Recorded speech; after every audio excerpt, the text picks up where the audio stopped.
if you're a fan of Pioneer, this has been a great weekend. Not just because you get to watch more Pioneer next weekend, and you get plenty more today as well, but the format that we're looking at, you just mentioned, extremely diverse. I mean, when you talk about leading into Pro Tour weekend, usually there's like an accepted best deck. A bunch of the best players are playing that, and you just see a ton of that. But we haven't seen that from what I can see. If anything, there's been a ton of control, which is pretty traditional for the NRG series. We see a lot of control. The mainstays love their control decks. We see that continuing here today. But I mean, even some of the players that we know we're going to be seeing in the Pro Tour next weekend, definitely not playing control and generally playing different decks. Well, there's a couple, I guess there's a few ways to look at it, right? You could, some players who are heading to the Pro Tour next week maybe want to come into this event and just grind their deck. They've already decided what they're going to play. They have their Pioneer deck, and they just want to get live reps and meaningful competition with it. On the other hand, maybe one of these players don't plan on playing their deck. Maybe they want to show up to the Pro Tour knowing how the other side thinks. Or maybe they have no idea what they want to play at all, and they're going to spend the next week frantically testing the format before they lock in their Pro Tour deck list. The point is, there's a lot that goes into a decision like this with a tournament the actual week before the Pro Tour. I mean, this is invaluable experience, not just for the players playing in the tournament, experience for them, but obviously everyone else following along with this, seeing what finds success. The PT field next week will be heavily impacted by what we see succeed this weekend. Completely agree with that. The player's well underway. Mae French going to be able to kick us off. Deserted Beach got 2 lands dialed up, already representing some potential for counter magic as Mengucci develops things with the backside of Balagad Recovery and Mana Confluence. So Mae definitely not interested in committing anything quite yet, even if she could. Andrea hasn't had to cast any spells yet. Has the Lotus field naturally. Pretty good. Yeah, that's I imagine that's what you want out of your Bant Lotus field deck. There it begins. It untaps, so we'll see what Mengucci does with his mana here. Mae just passing the turn back, of course, with the 3 mana open, ready to interact, and that's a pretty good one to interact with, I think. I think we're looking at Shark Typhoon to make a 1/1. Yeah, I think we just untapped. Oh, that's a Typhoon. Sorry, thank you. Yeah, Typhoon's going to make a 1/1 to just start pressuring, and Andrea responds with Archdruid's Charm, but that was going to be able to find Thespian Stage and, accelerate the ability to copy Lotus Field and start getting the combo going. Able, thanks to the instant speed nature of this pickup from Murders of Karlov Manor, you're able to kind of do that at any point, and that's really going to matter a lot in the control matchup, where I think Mae probably would have countered that had she had the opportunity. Yeah, that seems huge. Talk about punishing for when you're just, end of turn cycle my Shark Typhoon. That generally feels good. If you're the control player, you're in a good spot when that happens. You don't necessarily expect that, but I guess that's something to be prepared for. In Pioneer, Archdruid's Charm seems like a huge pickup, and Mengucci now ready to start doing stuff, right? And we don't know what he wants to do, but he has the engine set up and a grip full of cards. However, he does choose to deploy them. For Mae here, once Lotus Field player is assembled Lotus Field, what matters? What is important? What are they on the lookout for? What is Mae? Well, I think you saw the first piece of the puzzle there with Mae developing a little bit of a clock, even if it's just a 1/1 Shark. You can kind of turn it up whenever you want with things like Wandering Emperor and stuff like that at instant speed, but you do need a clock. And a second piece of the puzzle, Field of Ruin, able to pick off the Thespian Stage. Andrea got at instant speed, still gets to keep 2 mana up for things like No More Lies and other counter spells, so shields aren't even down after being able to pick off some of the mana production that Mengucci is capable of. I think Mae's done a good job kind of establishing her position in this game. Really, you want to get to the spot where all you have to do is counter the spells that matter for the rest of the game. And to do that, you need to answer the lands you can and get a clock going. I think Mae's done a great job of that. And her record reflects that. She's played against Lotus Field in this tournament so far. She's 5-1-1. She's Sean Goddard's only loss was Mae French earlier in this tournament. Of course, Sean Goddard also playing Lotus Field combo. So has experienced the matchup, played against it already, beat, one of the best players in the field right now playing it. Now we'll see if she can do it again against Mengucci, but I think she's done a good job here. Game number 1 with what she has control over and no land drop from Mengucci. She has to be excited about that. Yeah, that's a great point. Very well said. And a grip full of cards herself, able to make a land drop and pass. Even a 1/1, I guess, is going to do some work, but Teferi might do even more as it lands here. And I think I spotted a Dovin's Veto in Mae's hand. So this Teferi, while this is going to happen, Mengucci's going to get off again that instant speed land search. Mae will at least have access to one spell, one counter spell when Mengucci untaps here.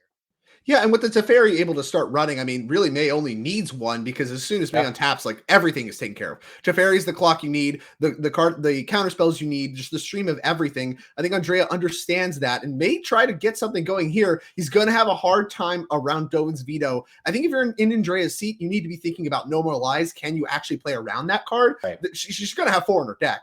Can you pay for the 3? Is that something you can do? If the answer is no, we may just see a copy past the turn, which is what we're going to do. But if you could, maybe he'd attempt something. He decides he can't. Back to maybe go. But if you're an Andrea fan, I think this is pretty bad news.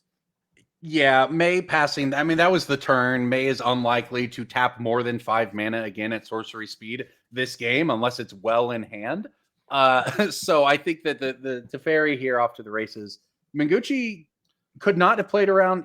The mana leak, just the existence of it, whether May has it or not, is threatening to players playing against the blue-white deck. And when you just have the Dovin's Veto, sometimes they spend all this time to make sure they can pay for their spells through a mana leak, and then don't have it. And that's why No More Lies has made a huge impact on the format. And May looks to be in full control here, passing the turn. Mengucci going to have to try to put something together. A couple of Lotus Fields, some mana, but May with a grip of cards and 6 mana open. Yeah, both players, I mean, kind of figuring out how to work through each other's resources. I think Andrea realized he's not under a ton of pressure yet and has done a good job using these Archdruid's charms through the course of this game in order to really further his plan, the instant speed nature of them, being able to grab his Thespian stages. I think that's done a good job keeping him in this game. May has had a great draw, but Andrea, these Archdruid's charms, I mean, they're looking really impactful. He has another one in hand now, and if he can get that going, he might be able to just have enough mana to overpower the counter magic May presents. Hard to do underneath the Teferi, not impossible. And if anybody can do it, it's going to be Andrea. Yeah, good point. All right. Well, that sets the stakes here. We'll see how May wants to proceed from here, looking through just an absolute grip of cards. Yeah. I see like Absorb, still the Veto from earlier you called out. I mean, there's a ton to work through. And okay, here we go. So we got the delayed trigger Teferi resolving. Mm-hmm. So the lands are untapped. Now Andrea's going to go for another Archdruid's charm. That resolved. It looks like May be committing to... Oh, is that discarding to hand size? Yeah, we're discarding to hand size. I think that's a March of Otherworldly Light. We're just discarding. This doesn't have targets. See you later. Teferi Dream Unlocked, I guess. That's when your Teferi is really rolling, is when you've got more cards than you can handle. Literally, you're not allowed to handle more than 7, at least then you're in set. Or Mengucci now going to untap, try to work through this. May with the world at her fingertips. Yeah, we'll see. Strict Proctor, that one flies, represents a block on the Shark, although that's, kind of not the most relevant thing. And Andrea going to go ahead and do a copy of Lotus Field again. Got a little instep. Looks like March of Otherworldly Light going after Strict Proctor as well. We found a target. Untap goes May. So this is kind of what the game's about for both players. Exchanging resources. Andrea needs to exchange resources while developing mana if he wants to have a chance in this game. Once again, it's really hard to do underneath Teferi. I think if you're Andrea, you're not excited about your position, but this game's far from over. May could potentially make a mistake. You might be able to have enough mana with all these Lotus Fields to overpower the counter magic. There's paths to victory. Andrea's certainly building towards those by just simply moving through the resources, but I mean, he's gonna need May's hand to be kind of bad, and I don't know that it is. Well, I was gonna say 14 turns is the clock right now, but the Teferi may be the more relevant clock here, ticking up to 8. Can't exile Lotus Fields. That's what I was. Yeah, that's what I was gonna say. Is this game could get very interesting if Mengucci is staring at a hand like several Lotus Fields in play, which he is, and May could have an active Teferi ultimate, and yet the game continue. Which is not. Yeah, the very ultimate, maybe the worst it could possibly look in this matchup. No real creatures or anything to target. Can't really hit the Lotus Fields. I mean, I'd be surprised if she even goes for it. Just keep upticking that thing to the moon. Just wild. I guess it. Yeah, we'll see. It's going to depend. I mean, at that point, you're instant speed card draw. Lots of stuff gets kind of weird once the Teferi ultimate's down. This will demand. Whoa.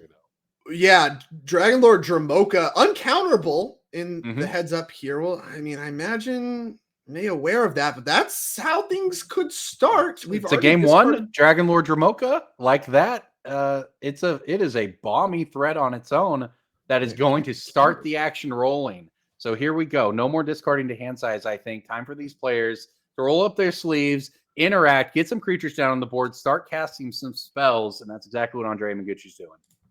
Yeah, I mean, I think this Dragon Lord Dromoka has looked good for Mengucci all day. Big life linker, good against like things like Phoenix. And key here, obviously only one in the main deck, drew it, and it's got to be the best card. Now all your spells, you can't cast spells anymore. Mae choosing to get Wandering Emperor in before Dragon Lord Dromoka happens.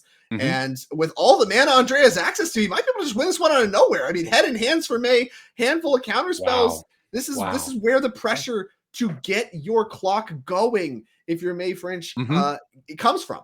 Just Andrea has this inevitability to be able to overpower the counterspells. This is a little bit more ham-fisted than just doing it through mana, but the result's the same. If you can't close the game fast enough, Andrea will build enough resources out of hand in order to get stuff done, and that's what we're seeing happen right here. And I think we're just going through the motions. That's Lier, Disciple of the Drowned. This is just a lot. What a turn. Look, I said last turn Mae had the world at her fingertips, and she did. And Mengucci took away the button. There's nothing to press there. There's nothing to do with all of those cards. You just have to watch as Dragon Lord Dromoka crushes all of your blue-white deck's ability to interact, which is all your blue-white deck is built to do. And so you said it, going through the motions. All right, so what is how does this end? What is, as Mengucci draws cards, untaps lands, makes mana with all of these Lotus fields? What's the end step, the final thing here? What is Mae looking for? Where does our game go from here? Yeah, so eventually we're going to move a bunch of cards around. We're going to make a pile of mana. And we saw a little bit of what the current builds of Lotus Field are presenting in game number 1 with Chandra Hope's Beacon as a card that you can play, and then alongside Balaged Recovery. I think 3 is deterministically infinite. You can do mostly infinite, or like sub-infinite or whatever with just a couple. But you basically are just looking to burn your opponent out with your copy of Chandra Hope's Beacon. You can put it in the graveyard, then rebuy it. And if you cast your Balaged Recovery first, you can rebuy multiple Balaged Recoveries because you get a copy, or you can rebuy something else. But you need a pile of mana to do this. So you either need to make a ton of mana with just a ridiculous amount of hidden strings, or just get your Omniscience in play. And that's usually what you see done is you get your Omniscience in play. That makes things on easy mode, and you can start to do the Chandra combo. Obviously, we have cards like Atraxa, Dromoka, and stuff like that. You'll see in other matchups just be good enough on their own. In this particular spot, with how much mana Andrea has and the nature of this matchup, I would be surprised if Mae gets another turn. I don't think Andrea is going to be putting any big creatures in play and passing or anything like that. We're going to see a Chandra combo happen. Yeah, what Andrea Mengucci is doing is displaying another very, very important skill of playing the Lotus Field deck, which is being able to execute your combo turn in a quick and efficient manner, while importantly for us watching, at least, and that's what's really important here, is that all of that mana is clearly represented with those lands there, so we can see exactly what he's working with. Which is each of these hidden strings, which we see ciphered onto our Dragon Lord Dromoka, able to make 6 mana, nets 4. So you spend 2, untap 2 Lotus Fields. That makes a total of 6 mana, but you cost 2 mana for your spell. So you're netting 4 mana each time. Pour over the pages, nets a single mana. And with Lier, you get to kind of double up on that effect. So each hidden strings you can play and flash back. And that just makes buku of mana, which we're seeing right now. He's tapping them. I love it. to count, I love this. Using his basics to tap and count. I mean, you need to cast some pip-intensive stuff for this combo. A lot of times, Emergent Ultimatum, in order to find your monocolored one-ofs. Usually see things like Lier, Dark Petition, Omniscience, the cards to grab. With Lier already in play, you have a few other options, pour over the pages and stuff like that. Yeah, and that's what he's looking for. You see the Atraxa was hard cast, and as soon as he found Emergent Ultimate, he was like, yeah, there it is. And I think that's a big part of the equation for what we're actually going to do to put the check mark on this game, is find all the cards that actually matter. Oh, there we go. Yeah, Lotus Field is I don't want to, put this in the right words, but it's a very technically complicated deck to play, and the number of game actions you have to take and resolve correctly, especially over the course of a tournament. And when we talk about the players who want to get their reps in ahead of the Pro Tour next week, whether Mengucci ends up playing this or not, having just the experience of knowing exactly how it works and what the break points are and what the pain points are helps when you play with or against it. Not to mention, of course, the tournament considerations of, am I following the rules? Am I not picking up game rule violations? All of that stuff that goes into playing a long weekend of competitive match. So there we go. Yeah, and Looks I think Mae wanted to see the omniscience here. Wouldn't grab the Mhm. looked like pour over the pages, hidden strings, and omniscience. That's mana no matter which way you slice it. It's functionally infinite mana no matter which card you put back. All roads lead to Rome, and the gifts ungiven style, no choice lets you win anything. And that's kind of what we expect to see from Lotus Field as far as the combo goes. But I mean, Dragon Lord Dromoka, certainly the star of that game, easily the hammer needed to shut the door on the game as far as control goes and invalidate the whole hand of cards May had assembled. And Yeah. really goes to show that if you don't pressure Lotus Field enough, you're still gonna die. You're gonna get that was kind of wild because you think, okay, well, yeah, Mengucci's getting mana, but it doesn't matter. You're never gonna, no amount of mana is gonna work through the cards that May is sporting. Well, one Dragon Lord Dromoka will do it, and May could have easily answered Dragon Lord Dromoka if she'd got another turn, but Yeah, she did you not need a turn for because that. of all that mana, allowing it to function as a 6 mana silence essentially there for just quite the way for Mengucci to win. But he sat there, he watched May just build that board, build her resources. He sat there, cool, collected, just made his mana, made his land drops, and in the end was able to turn it out on the key turn before Teferi started ultimating and making things more difficult, which will now lead us into game 2. Andrea Mengucci at 5-1-1, taking on Mae French. Both of these players very much playing for their top 8 lives right here. Azorius control Sideboard versus from Mae Memory French. I mean, we're definitely gonna have to make some adjustments if we. I don't know what we can do about Dragon Lord Dromoka. I mean, the card is designed to be difficult to answer, but let's take a look and see if there is anything. So we take a look at Mae French. Of course, this is a Yorion deck, so you can see it falling off the screen a little bit. Thank you, 80 cards, and obviously only a 15 card sideboard. Take a quick look. All right, we have a single answer. So if you care about Dragon Lord Dromoka, we have a single summary dismissal. And that's it. That's what gets it. I mean, I guess it's better. Yep, that is, well, hey, you know what? Having the summer access to that summary dismissal is better than nothing, which is what May had in that one. Just an infinite hand of counter spells that could not get it done. So, but is any of the rest of it useful? Do you want any of those other cards to deal with it? Are you bringing in all of the counters? What can you do with your deck here? Well, I think you do actually want to make a lot of adjustments. Like May mentioned in her interview, she has a ton of cards for aggro, a ton of removal spells. We saw her even move to discards and discard some of those. And there are some things that attack and block, mostly just attack, that you can bring in. So I would actually be pretty interested in things like the Chromos Sheet Sharks, maybe even the Regal Caracals, definitely the Narset. The Narset's reversal is fine. The Summary Dismissal is like the best card you have. Mystical Disputes are interesting, and you can even make a case for Rest in Peace just for Lier. I don't think it's good. I think I would probably leave those at home, but if you have enough like temporal lockdowns, supreme verdicts, all that kind of stuff that just doesn't really have targets, you may actually just want to bring those in too.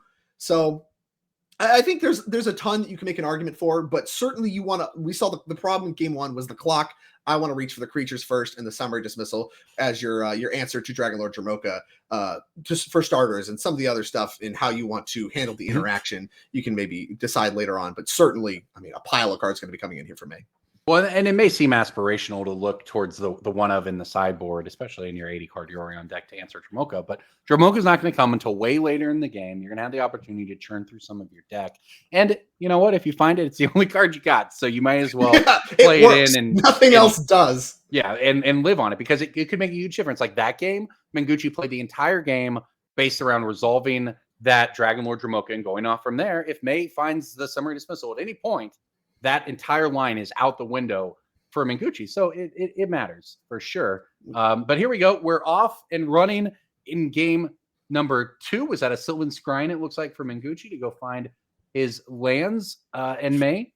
Looking at a grip of lands and spells. Looks like both players have what they need to get this game going. First thing to hit the board is a Vizier of Tumbling Sands, and Andrea Mengucci puts on the stack.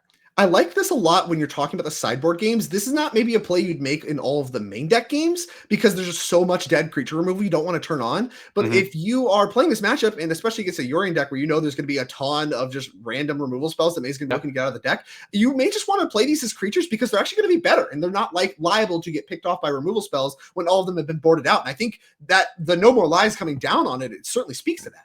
Yeah, no, that's a great point. Is that you know, combo decks can sometimes get a large advantage over just turning off 12 cards out of their opponent's deck in game 1. And then it makes for really interesting choices on that matter in game 2. That said, it looks like May that you called it, calls out the mana leak there, have to answer it with counter magic instead of removal, follows up with the Wandering Emperor. So this is a clock you mentioned. This is certainly going to get the job done faster than the 1/1 Shark token. Yeah, and on Andrea's draw here, I think, is actually speaking to Mae's ability to resolve this and get the clock going. Andrea is a lot slower to get a Lotus Field in play than he was game one. He was able to just do it naturally. And with Mae countering the Sylvan Scrying, Andrea doesn't even have a Lotus Field yet, which opens a window for Mae to resolve Wandering Emperor, and that turns up the heat quick. You get a look at that one. That would make 2 Samurais right away, then start to grow the Samurais, and that's going to, like you mentioned, be a way quicker clock than just a 1/1 Shark. And Andrea still doesn't even have a Lotus Field in play yet. I don't think he can get one in play this turn. You can see him considering playing this Mana Confluence instead. We'll see what he chooses to do. But yeah, that window is great if you're a fan of Mae in this matchup. Yeah, so Scrying hits the stack, leaves the stack, enters the exile zone very quickly. Hits the exile zone. All right, well, step 1 for Mengucci, ran into a wall. Step 2 is to pass the turn. Mae untaps, makes a land drop. Looks like only a few cards in hand, but definitely the pressure on the board. We were talking about 5 damage coming into Mengucci, who still doesn't have the namesake of his deck, not where you want to be, and not going to have time to dig out of it like he did in the first game with at least against this clock so far. Yeah, we didn't really get a chance to talk about his sideboarding, but a lot of the sideboard cards are in the shape of things like silence effects, specifically 2 copies of the actual card silence. And there's like another legendary creature named Quetzal, Malamet Exemplar from Lost Caverns of Ixalan. That's another kind of silence effect like Dramoka is, although less resilient. You can't actually counter that one. But notably, these cards are your bullets for the matchup, but they require you to kind of have a kill already lined up to be impactful. And with how this game has progressed, we don't have that yet. And although he has a ton of mana, we saw him use Archdruid's Charm to be able to enable that out of nowhere very easily in game 1. Looked very impressive. And here it comes now, exactly kind of what he needs. But is it in time? We'll see. What I'm saying is the sideboard cards don't actually help in this spot where you don't have the Lotus Field yet. That's right. Yeah. So like we could see, Dragon Lord Dramoka silence or actual silence. Mengucci has ways to go off through counter magic if he can get to a board state that allows it. And it looks like now, with that Archdruid's Charm resolving, Lotus Field hits play.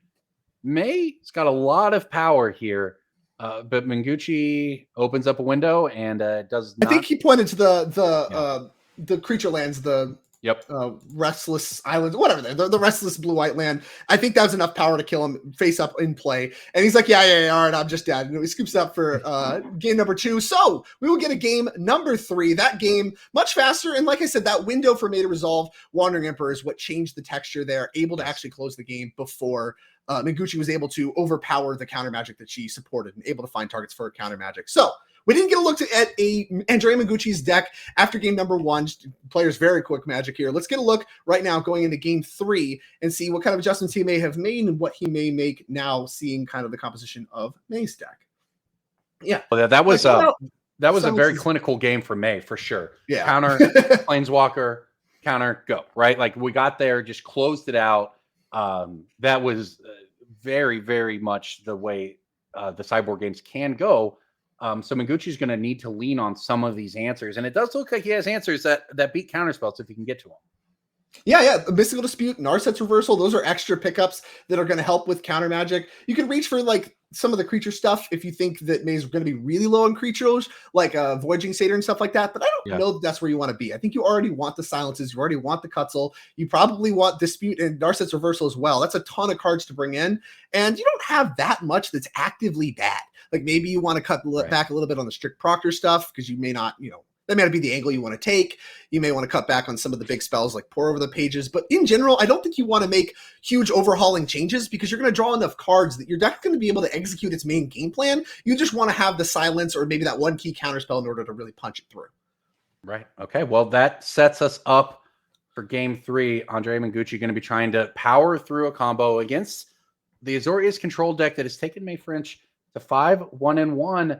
This is the top 8 of the NRG Championship Series here in Chicago on the line. If these players want to qualify for the individual championship, if they want the regional championship invites that go along to the top 2, it's all going to come down to this third game and whoever can punch their ticket for the top 8. So it looks like Mae shuffling up That monster Yorion deck, must be Yeah, said. 80 cards. Sweet.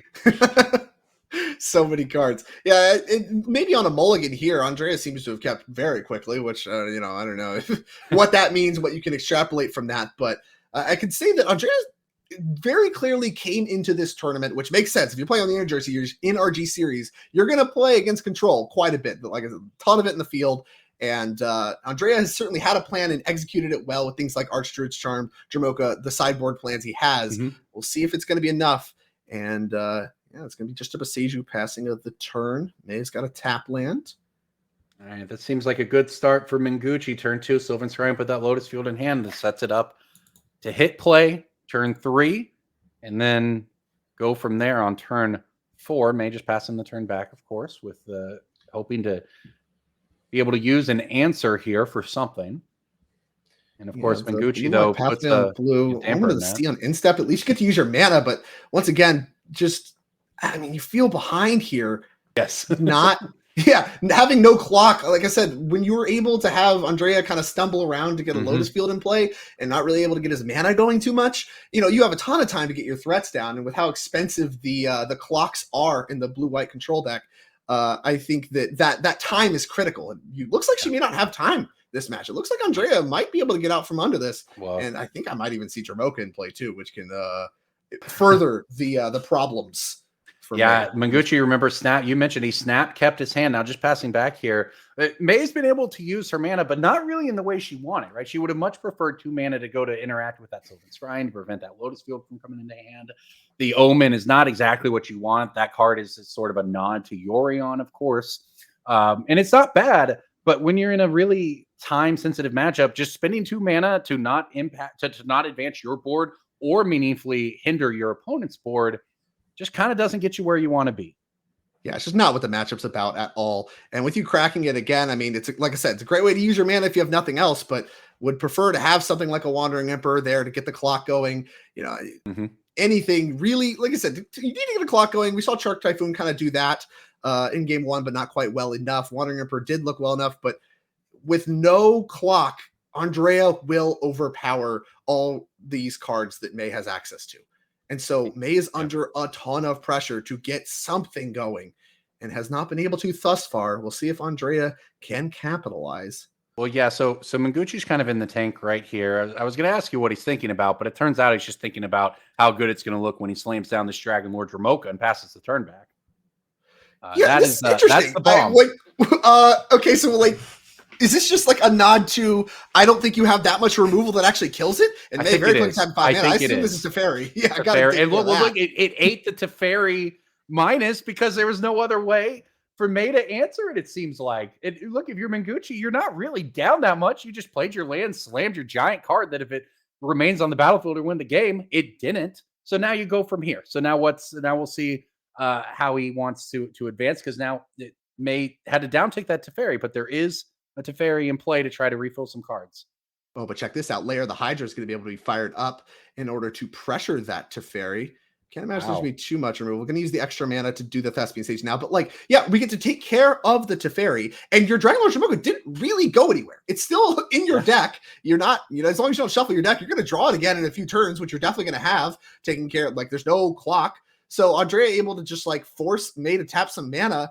And, he gets to continue to further his board, and the Dromoka hasn't actually gone anywhere. That seemed incredibly efficient for Mengucci, right? It really has that play. I don't think a lot of people have the guts to make that play. They're going to be too scared to have it removed because it's such a hammer. Really heads up from Andrea. And here's a dispute when she can pay. Love this stuff. Well, this was as mana as efficient as it gets for Mengucci, right? Able to make a copy of the Lotus Field, able to pressure off the Teferi, able to even keep the mana, the counter open. Now, it looks like it itself was countered. The Chrome Sea Shark is in play. Mae does have cards in hand and mana open. So, things aren't necessarily just in a perfect spot for Mengucci. But you mentioned that the Dragon Lord Dromoka is not going anywhere except to the battlefield. Yeah, guess who's back? Cyclespar's headquarters to draw it and to just recast it. All right, check it out. I got this thing. What do you got? And we'll see exactly what Mae has. Teferi did a good job picking it off originally. If we have another one, that's going to be good. It's Memory Deluge, and we get to make an incubation. This does not seem like the way we're answering Dramoka, but the Memory Deluge, well, look, if you Memory Deluge can find an answer to Dramoka, and then, of course, you're able to deal with it and Mengucci doesn't kill you, we do now have a clock in play, right? The Chrome Seed Shark itself, maybe not huge, but the Incubator token can be activated into a 4/4 next turn. It can start swinging, but it all is going to depend on whether or not this Memory Deluge finds Mae a clean answer to the Dragon Lord Dramoka. And then, of course, you still need Andrea to do very little with his turn. Mengucci is once again representing Mystical Dispute, though. Oh my gosh! And just a Chrome Seed Shark, that's not going to answer it. And I think Mengucci flashed an Emergent Ultimatum. I think he might just have it rolled up right now. Yeah, this seems like it might be it. That certainly seemed like I have it. I want to show you my cards and move on to the next one. We'll see if we end up going through the motions here. Nope, that does it. That's the fist bump for the game. Andrea Mengucci flying over to the United States a little bit early before the Pro Tour. And why don't you go ahead and punch a ticket to the NRG Series top 8 on your way? Yeah, absolutely. You know, I think it goes to show the difference in, you know, players that I talk about this a lot. Players that can get very discouraged when you're playing as Blood Control. It can be a kind of long grind. The counter spells are really hard to beat and slog through if you're a combo deck. It puts people off of combo decks, so you kind of just feel like you're just dead a lot of the time. The best players in the world can show up. They have a plan for these kinds of matchups, are able to execute it, and it comes up big. Top 8. Mengucci, this is how he does it. This is his recipe, and we see him here at, you know, in Chicago at the NRG, able to execute once again, and now has punched a ticket almost certainly to top 8. We'll get a look at that here soon. But we have a time-shifted match we're going to jump right into with Raja Suleiman, also at 5-1-1, one of our players to watch. And this is another Azorius Control mirror. I mentioned there's a lot of Azorius Control in the NRG series. We're going to see a mirror here in just a moment. Well, the last one we saw went pretty quickly after game 1, at least. We're going to jump right on into game 1 of this one and see who can knock it out. Ben Bates on your right there, Raja Suleiman on the left. The draw go broken up very early. I can't spot exactly what that card is there for Ben. Looks like we're playing Hallowed Moonlight just to cycle it. Not a lot of actual value out of the card itself in the matchup. Just a 2-mana cycle. Happy to cash that in on Instep for Ben. And then it looks like we're doing some Field of Ruin or Field of Demolition, whatever, what have you. Doing some land basic searching, blowing up the Castle Ardenvale, which is going to be a problem way later in the game. In this particular matchup, could be a real big mirror breaker. Our utility lands in a control mirror. And we'll see exactly, you know, Ben can finally draw his card, but a surprising amount of action early in the game. Some mechanical actions being taken at least. Yeah. Not just draw go like you'd expect to see. You're actually doing stuff, casting spells. Well, I like the Hallowed Moonlight is nice, and it's really nice that when your control deck can play a card that is an answer to specific decks in the format, but also in its worst case scenario, hey, you cycle it for 2 mana instant speed, no big deal, move on with your life. But when it gets people, of course, it really gets people. And being able to, you know, more or less free roll cards like that almost, like, it's modal, right? It has cycling almost at that point. Works out very well to just improve your matchups, kind of give you some small, really meaningful plays across the board in game 1. And here's a play we've seen before. There's the cycle shark. You need to get a clock going in the control mirror. That's a good way to break it open. You know, creatures, not really something you want to spend resources answering. Kind of want to save it for the planeswalker fights, the big spell fights, things that snowball. So just a 2/2 able to start attacking. Going to be a big deal as the game progresses. Of course, you get a card for your trouble. And Raja's own Castle Ardenvale is also going to threaten to make like a real clock over time. So Ben has some problems in play, and none of them were counterable. That's very well stated. I think that's exactly where this game is at. We're going to watch these players play, draw, go. We're going to watch them try to load their hands up. But the reality is that every turn they do nothing against each other, Raja's pulling ahead. Like the clock itself from the Shark is not irrelevant, but just the fact that you have priority on every, you know, neutral interaction because you gain that edge, because you can make the 1/1 at the end step, is exactly what we saw him do. He crashes in for 3, and you mentioned it. Now Ben's on the back foot, and Raja has 6 mana to answer anything he tries to do. Yeah, and this is exactly the spots Raja wants to set up. We've seen him be very, very fluent in the control mirror as someone, you know, our NRG champion for 2022. Someone that has slogged through a lot of Azorius controlled mirrors here on the NRG series, has a lot of familiarity in these style setups, these style matchups. Definitely a master of his craft. And Ben Bates may be fighting a little uphill battle already, not just on board, but in on the table. But Ben is 5-2, has done the good fight here today. Gonna need to do it one more time and get through Raja, one of the best, if he wants to find himself in the top 8 of this showdown. But like I said, problems on board. What can Ben do, Drake? What can Ben do in this situation, right? He's going to slam the Wandering Emperor here and attempt to try to get back on board. But how do you try to dig out of a spot where your opponent has sort of the inevitability in a control mirror? Yeah, so you want to fight through. You need to get the pressure off, right? So obviously that involves the land destruction, Field of Ruin, stuff like that. To answer the Ardenvale, sweepers can kind of take care of a few of the tokens and catch you back up on card advantage that way. But really, I mean, the matchup ends up about the planeswalkers. Who can stick a snowballing card, whether that be Chrome Host or what have you, in play and just snowball through advantage. Because then when you start trading 1-for-1 with your removal spells on the tokens and things like that, these trades aren't actually card negative because you're still getting ahead, getting paid out in other ways via your Planeswalkers, your Chrome Host, or what have you. Right. Yeah. So even if you can't, obviously plan A, answer what Raja's doing, go from there. But maybe plan B is develop your own sort of parallel threats that can while you're staying alive, try to build your own value in the match, right? Try to build something that gains you an advantage and try to snowball that advantage. Obviously, that's a tough ask when Raja can just make these 1/1s on the instep, but that's the challenge that Ben is under here. Yeah, Raja has a mini version of that going, right? Castle Ardenvale is something like that, where you are getting advantage turn over turn, but it's not so much a snowball. It is kind of weak. And like I said, you can Supreme Verdict away a lot of the stuff as a way to catch up for one card, and you don't feel so bad. But as we saw, Raja is also just very, very wisely picking off all of the cards that you would use to catch up if you're in Ben's seat. That Wandering Emperor got hit by No More Lies, got exiled, and Raja, leaving up his mana every single turn, activating with plenty of mana available, playing it smart, playing it safe, and not really giving Ben any inches to move. Yeah, and we are. It looks like we're deep into it now. A little bit of a maybe a resigned pass there from Ben, knowing that Raja's about to do something else that matters. And it looks like land, that's I think, for Ben this turn too is so brutal. Can't even get ahead on mana. Yeah, this is rough. All right, another Memory Deluge for Raja. At what point, Drake, and maybe not in this game, how much is the clock a relevant concern when you're playing an Azorius control deck? Just in general, Raja, of course, has one draw in this tournament. We've seen a few players with them. Closing out games matters. So if you're Raja, how do you, in a game it looks like you have complete control over right now, what's the trick to making sure you move out of this one and get into the next one with enough time on the clock?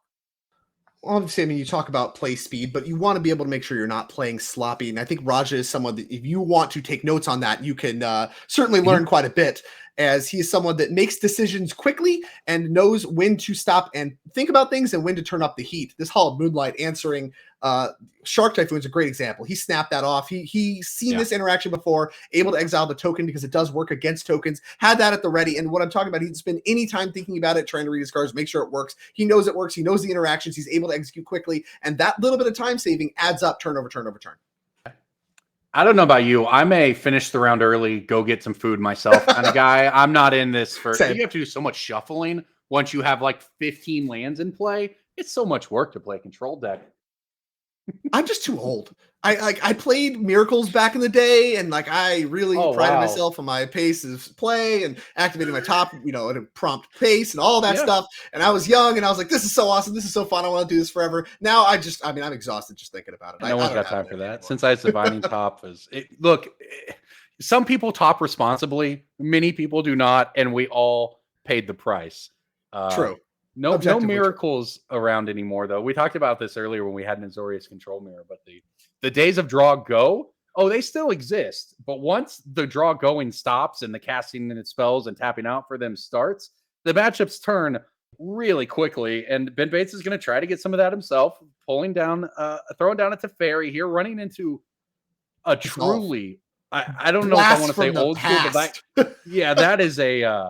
that is a control deck counterspell right there, if I've ever seen one. Oh, yeah. Dissolve, I love right? it so much. Yes. Isn't it like a counter surveil? He wants the scry specifically? I love it. I love it. This just so it makes me so happy. I miss Sphinx's Revelation as much as the next control player. That card is so awesome. Dissolve. So, all right. So my Drake lore here is played Miracles and played the slowest one. Did you get any eggs in? No, eggs are not for me. The million game actions to do nothing. KCI was not for me either. None of that stuff. But the land go, that did it for me once upon a time. Like I said, I'm too old for all that now. It's the fairy resolves. Able to make a giant shark with Shark Typhoon though, but answered by Hallowed Moonlight of Ben's own. So that's the second time we've seen that exchange.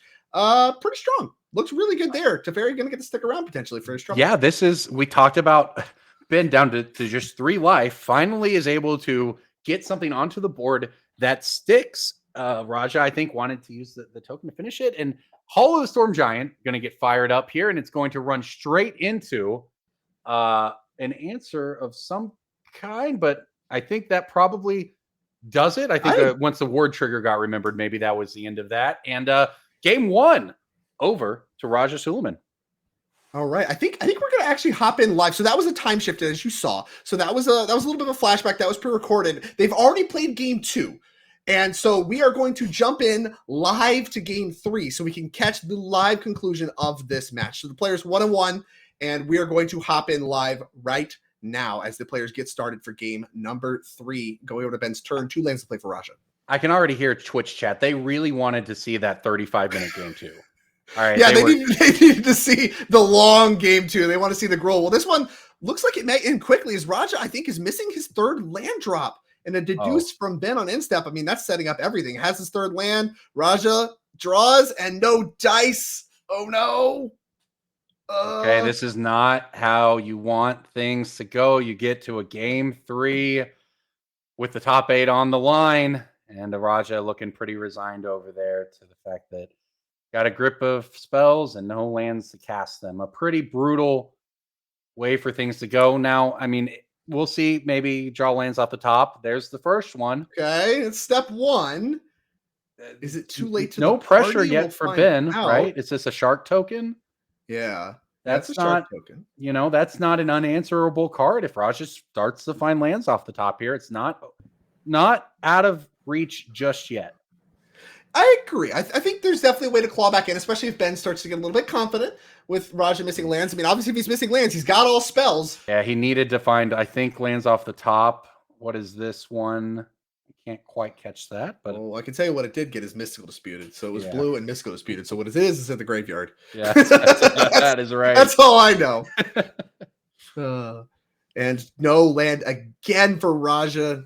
Well, another shark. That's a lot of pressure now. Yeah, one shark's not a lot. The Shark Typhoons, right? They've just been huge here.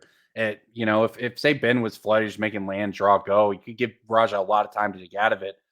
Not with shark tokens, though. Consulting his deck list, that was a quick study. A little instant speed divination from Raja. Yep, and it looks like that'll do it. A bit of an anticlimactic ending, but you know what? It was an epic day of Magic for both of these players. And Ben Bates picking up the last round win. That takes us to the end of round 8. And now we head towards the top 8. We will see what players are able to come through for that. So thank you, everyone. We've been through 8 rounds of Pioneer here. It has been a blast. We are going to check on some ads before we head on from there. So everybody, thank you for watching that incredible round with us. We'll see you in a bit.